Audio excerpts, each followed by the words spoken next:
Supergirl is directed by Craig Gillespie and stars Millie Alcock, Jason Momoa, and David Cornsweet, and a bunch of other people. And this film basically is a direct adaptation in the sense of following the Supergirl Man of Tomorrow storyline, where Krypto is in trouble, he is dying, and Supergirl has to basically go out into the galaxy and get a cure for him, more or less, right? So guys, if you guys know on the channel, I've felt very indifferent about the trailers of Supergirl. The first one was kind of underwhelming. The second one was a little bit better, and the third one was like meh for me, right? And going into this film, honestly, I had no expectation. I was intrigued to see the second installment for the DCU, basically film-wise, and coming out of it, guys, this film is really a mixed bag, leading more into the negatives. I want to start off with the positives, and then I want to get into my main fucking issues with this film. The positives that I have is that I do like Millie Alcock as Supergirl. I think she does what she can with the writing that is given. I do see her being a really good Supergirl in the future under different writing, dialogue, directing, etc. A couple other things that I like. I love seeing Krypto. I think Jason Momoa as Lobo. Obviously, I don't have to be the repeating person to say he is born to play Lobo. I think he did a great job in the film as well. I think the score was good in the film. Some of the fight sequences were pretty good too.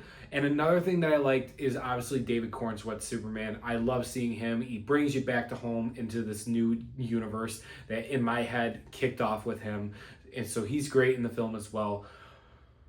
And that's all I really gotta say about the positives, guys. This film is such a fucking clusterfuck. In my opinion, the film's runtime is an hour and 48 minutes.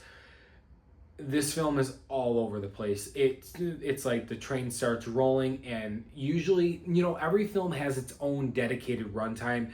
And this film, in my opinion, could have been 15 minutes longer. We fly through certain things. Obviously, some spoilers, there's your warning. But the way that the film is told, non-linear in the sense, I think that was a big, bad call for the structure of the storytelling throughout the film. I think another big thing too was the writing was horrendous in this film. There's so many coincidences throughout the film. There's so many, oh, here's that, oh, here's this.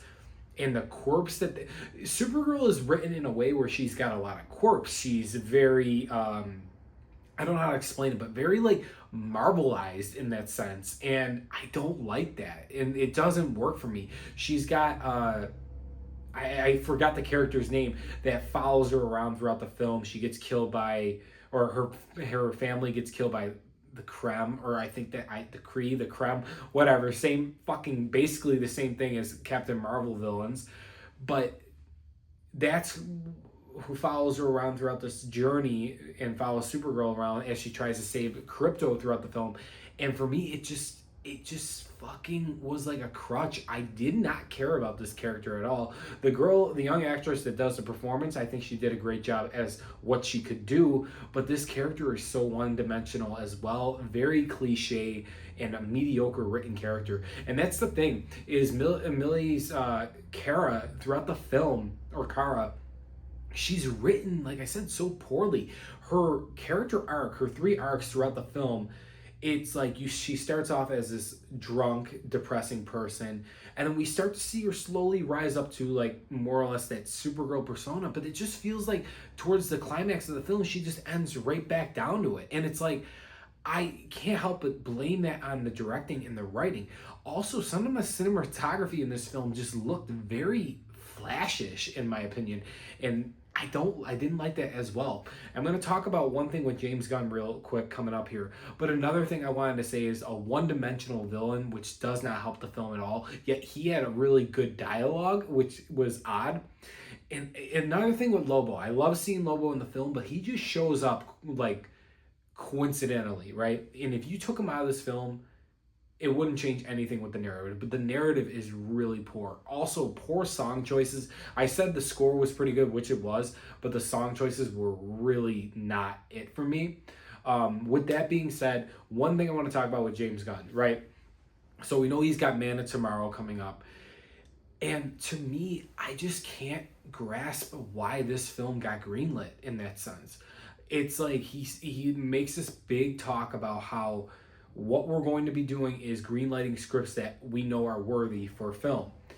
And you thought this was like I feel like you needed a couple more drafts there, but or something got lost when they were filming this film, or there's an edit out there that's a little bit longer, and the editing in this film, by the way, was horrible. But there's things that like I said, guys, I liked about the film. The Krypton aspect, her parents, like Millie trying her best to portray Supergirl with horrible writing, Jason Momoa's Lobo, the score of the film, seeing her as Supergirl for the last 5-10 minutes suited up was cool. David's Superman, those are great things. Crypto, I love seeing Crypto in the film, but man, the narrative really is bringing this film down for me. It's such, guys, like, I'm usually a thumbs up guy or a thumbs down guy if the film is good or if it's bad. All I can say is it's disappointing. Like, for me, there's things I like about the film, but there's a lot of things I don't like about the film. So I'm very middle of the edge right now. I will do a little follow-up short. I might go see it one more time to see if I can harden my thoughts about it. But guys, if you've seen Supergirl, let me know your thoughts below. Thanks for watching. And if you guys have seen it, like, honestly, do you guys think that James Gunn is capable? I think he's capable of writing a great film. I still to this day love Superman. And I think I have a lot more faith in Man of Tomorrow and in Clayface and even in Lanterns. But man, dude, like, can he run a studio and write and make films at the same time? I don't know. It's the first film in the DCU that's not under his helm as directing, so it's not the best, honestly. But thanks for watching, guys. Subscribe for more, and I'll see you guys real soon.